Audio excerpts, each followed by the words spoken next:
Picture the scene. It's midnight.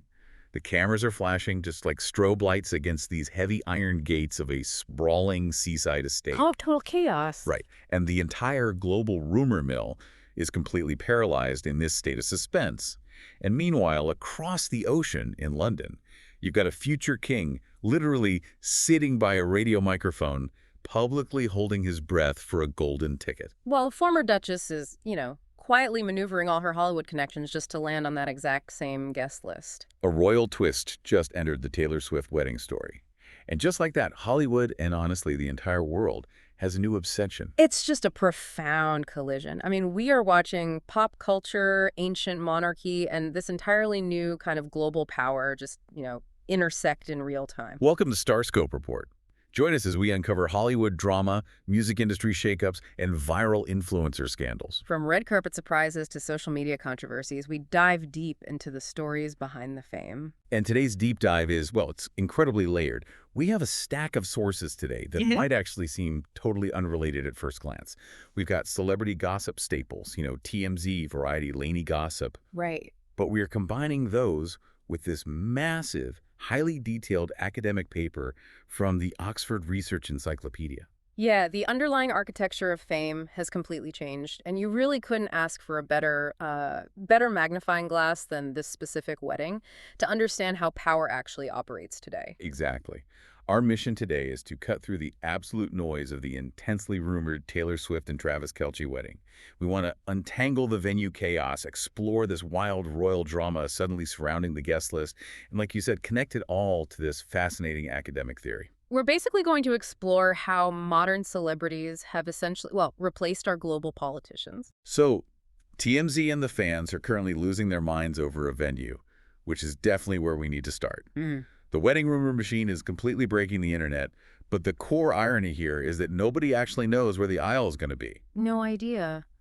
The timeline really started ticking back in August 2025, right? When Taylor and the Kansas City Chiefs star officially announced their engagement. Yeah. And since that exact moment, the entertainment media ecosystem has basically been tearing itself apart, trying to nail down the logistics. And initial reports were incredibly definitive. I mean, TMZ and Page Six came out swinging, claiming they had the exclusive. They said the wedding was going to be this monumental 1,000-plus guest spectacle at Madison Square Garden. Right, in New York City. Yeah, on July 3rd. But consider the logistics of that for just a second. Madison Square Garden, in the middle of Manhattan. I know, it's crazy. The day before a major American holiday. I mean, it would require a security perimeter that rivals, a United Nations summit. Oh, easily. While it definitely fits the sheer scale of their combined fame, the vulnerability of that location is just massive. Which is probably exactly why we saw the pivot. Suddenly, TMZ started hedging its bets, pulling back from the MSG narrative, and then Laney Gossip pointed out the real reason for the hesitation. The Rhode Island house. Yes. Massive, completely unexplained activity was suddenly spotted at Swift's $17.75 million seaside mansion in Watch Hill, Rhode Island. And the physical indicators there were just impossible to ignore. I mean, the estate was completely illuminated. Private security firms were mobilized in full force all around the perimeter. Yeah, and Taylor's longtime best friend, Abigail, was photographed on a terrace with several other women. Right, so the whole narrative fractures. Is it the actual wedding? Is it a decor? Is it just a bachelorette party? Exactly. And what really fascinates me is that the fans did not wait for an official press release. Dedicated Swifties actually traveled to Watch Hill months in advance, operating entirely on unverified internet rumors. Yeah, the New York Times even interviewed a fan named Ken Maletta who made this whole pilgrimage, only to find out Taylor wasn't even in the state. You're touching on the underlying psychological mechanism there, though, because this behavior goes way beyond typical fandom and enters the territory of extreme parasocial relationships. Okay, wait, I have to stop you there, because parasocial gets thrown around so much online. Are people really just treating this wedding like a national holiday? Because, I mean, driving across the country to stand outside an empty house feels like someone camping out for a moon landing, only to realize they're staring at an empty parking lot. That analogy actually works perfectly because it highlights the human desire for proximity to history. A parasocial relationship is essentially this one-sided bond where the viewer feels a deep, intimate connection to a public figure. But why does it happen to this extreme? Well, from an evolutionary psychology standpoint, our tribal brains were not built for screens or, global media. If you see someone's face, hear their voice, and listen to their personal struggles every single day for 15 years, Which fans have totally done through her diary-style songwriting. right, your brain physically processes them as a member of your actual physical tribe. So to the fan, it doesn't feel like some distant celebrity is getting married. It feels like, their sister is getting married. Precisely. The boundary between public entertainer and personal confidant completely dissolves. They feel this biological compulsion to be physically close to the milestone, even without an invitation. Wow. And the fact that multi-billion-dollar media conglomerates like TMZ are just flailing, relying on blurry terrace photographs to guess the venue, it proves how tightly controlled Swift's inner circle actually is. But a changing venue and fans staking out a beach house isn't even the wildest part of this story. Wait until you hear what happened when the actual British monarchy quietly entered the chat, angling for a seat at the table. We'll get into that shocking twist right after you hit subscribe. Yeah, if you are captivated by these unseen layers of Hollywood, make sure you are subscribed to the feed. We've got deep dives coming up that you definitely won't want to miss. Okay, so the moment this shifted from just a Hollywood spectacle to an actual geopolitical event was when a future king made a public plea, while a former duchess viewed an invite as the ultimate prize. This really is a tale of two invites. It is. The contrast between the two royal approaches here perfectly maps out the different ways social capital is traded in modern high society. Let's look at Prince William's strategy first. So Prince William made this highly unusual appearance on the UK's Heart Breakfast radio show. And Amanda Holden, the host, she doesn't even dance around the subject. She asks the future king of England, point blank, if he is invited to the Swift-Kelce wedding. Right. And his response, no comment. I'm hoping, and I'm sure there might be an invitation around, but we'll see. Which is just that level of candor from a senior royal is practically unprecedented. Really? He didn't issue some sterile palace-denial or pivot to a charity initiative. He openly admitted he is waiting by the metaphorical phone. He even requested Taylor Swift's song Opalite live on the air. He dedicated it to his 11-year-old daughter, Princess Charlotte, saying she is completely obsessed. But, this isn't just a sudden PR move to seem relatable, is it? Not at all. There is a deeply documented, decade-long history here. If we rewind to the 2013 Kensington Palace Charity Gala, we had that surreal image of Prince William and Taylor Swift sharing a stage. Oh my gosh, yes. Singing Livin' on a Prayer with John Bon Jovi. I Exactly. remember that video. It looked like they were genuinely having a blast up there. And that connection clearly survived the decade. Just recently, in June 2024, William celebrated his 42nd birthday by taking Prince George and Princess Charlotte to the Eras Tour at Wembley Stadium. And the descriptive details from that night are just incredible. You have the future monarch describing the physical sensation of the stadium floor shaking from 70,000 dancing fans. Yeah, they went backstage, took selfies, and Taylor publicly posted the photo on her Instagram. She casually referred to the future king as her M8, like, mate. But the sources revealed a much deeper layer to this, too. During Princess Catherine's incredibly difficult cancer recovery, Taylor Swift quietly sent personal letters and cards of encouragement to the family. Wow. Yeah. There were no press releases. Her publicist didn't leak it to the tabloids. It was strictly private support. Which fundamentally recontextualizes William's desire to attend the wedding, I think. It isn't a state visit. It's grounded in private friendship and a genuine familial shared experience. It's pure dad energy. Exactly. But then we look across the Atlantic to the other side of the royal family. We look at Meghan Markle. Right. According to reporting from the Royal Observer, Meghan openly congratulated Taylor and Travis back in August. But here is the really fascinating detail about that. That public congratulation ended up completely overshadowing the launch of her own Netflix project, With Love, Meghan. Yeah, the reporting suggests Meghan is heavily pursuing an invite to this wedding. But the motivation is structurally very different. The Royal Observer's analysis notes that an invite here isn't necessarily about a deep private bond. It is about the ultimate status symbol. Because Meghan previously tried to get Taylor as a guest on her Archetypes podcast, right? And Taylor declined. She did. And an insider told the publication that Meghan views Taylor as someone who could, quote, elevate her status.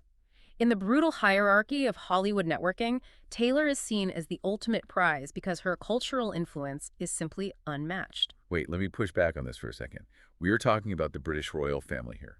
An institution that spans centuries, commands vast wealth, and interacts with heads of state. Hmm.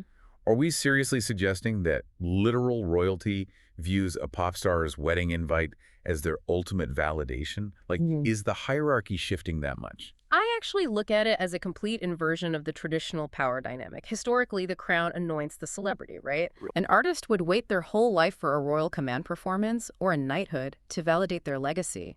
Today, the celebrity anoints the crown. Both a future monarch and a high-profile duchess are caught in the gravitational pull of a pop star. It shows us exactly where the true center of global influence resides today. And that realization is honestly the perfect bridge to our final revelation.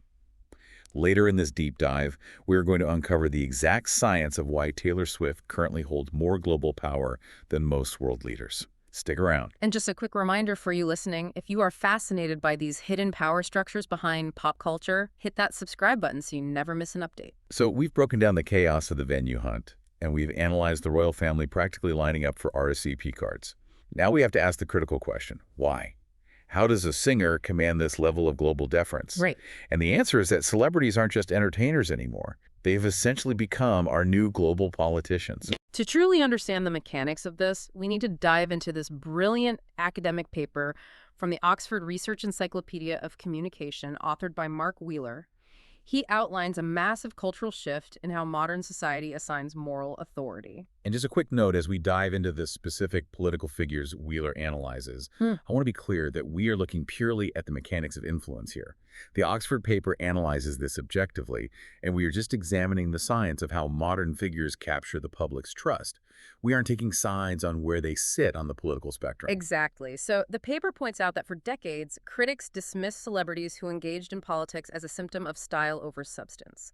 It was viewed as just cheap, manufactured public relations. Right, like a PR stunt. Yeah, but Wheeler argues that paradigm is totally dead. Today, because of those intense parasocial relationships we discussed earlier, audiences feel they genuinely know these stars.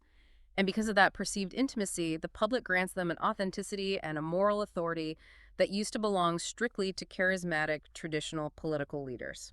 Wheeler categorizes this phenomenon into two distinct buckets. He calls them CP1s and CP2s. So CP1s are celebrity politicians, people from the entertainment world who actually seek office. And CP2s are celebrities who use their platform to endorse causes or candidates. Think of it like this. If CP1s are like a brand launching a direct-to-consumer channel, CP2s are essentially the ultimate form of influencer marketing, but applied to democratic elections. The paper uses Barack Obama as a masterclass in utilizing both.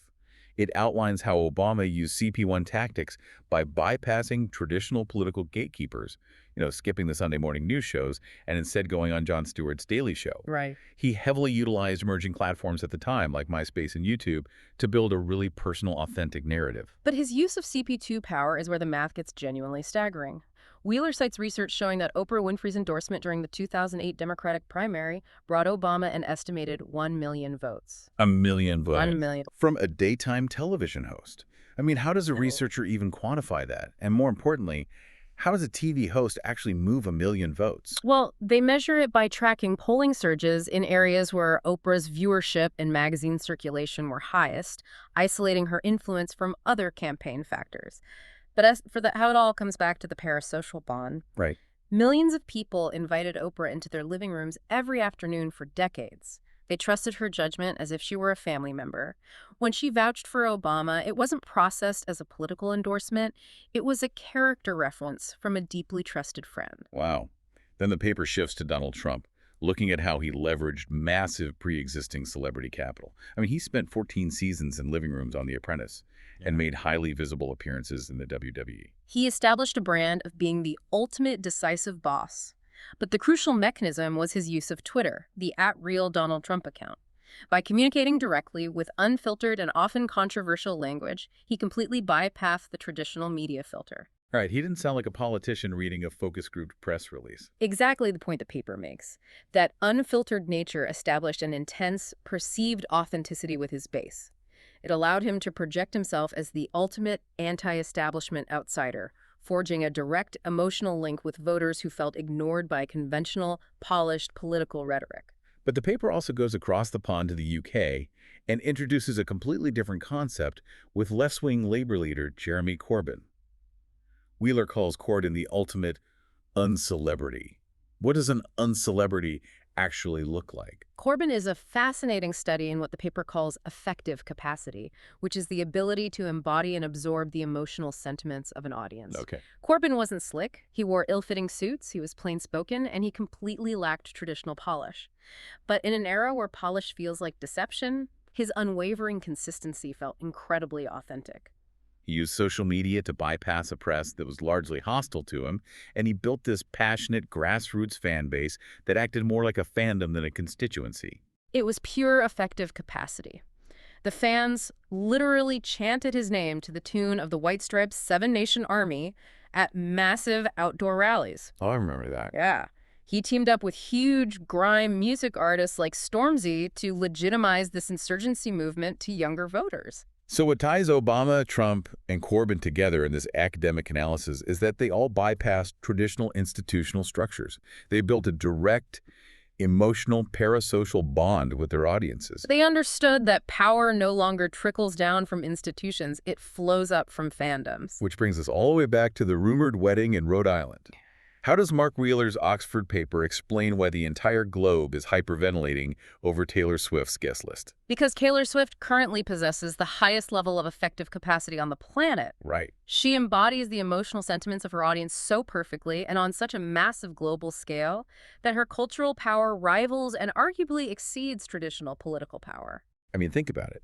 We have city mayors practically handing her the keys to their economies when her tour comes to town. We have U.S. politicians quoting her lyrics in congressional hearings just to seem relevant. Yeah. And we have the actual British royal family hoping to get an invite to her wedding. They all want to align with her brand, not the other way around. The guest list for this wedding is a physical manifestation of this new world order. You reportedly have massive CP2 figures like Selena Gomez and Gigi Hadid sitting alongside potential British royalty. It's just incredible. The social capital in that room, whether it ends up being at Madison Square Garden or some highly guarded seaside mansion in Watch Hill, it represents a concentration of authentic parasocial power that traditional politicians spend their entire lives trying, and usually failing, to manufacture. Because you simply cannot manufacture 20 years of shared emotional history. And that is exactly why a pop star's wedding venue is treated with the same media intensity as a G8 summit. It really leaves you with something profound to chew on. If the Oxford paper is right, and celebrities now command the moral authority and effective capacity once reserved for kings and presidents, what happens next? Yeah. If a pop star's wedding can make a future king wait by the phone and cause thousands of fans to migrate to a quiet Rhode Island town based on nothing but a rumor, what happens when a celebrity of this magnitude decides to mobilize that power to reshape an actual global institution? Are we entering an era where nations are steered more by fandoms than by diplomacy? It really is the defining question of our modern media age. You've been listening to Starscope Report, where Jordan and Jamie uncover the stories shaping Hollywood, music, and pop culture. Thanks for tuning in, and don't forget to subscribe for more stories that keep the stars shining.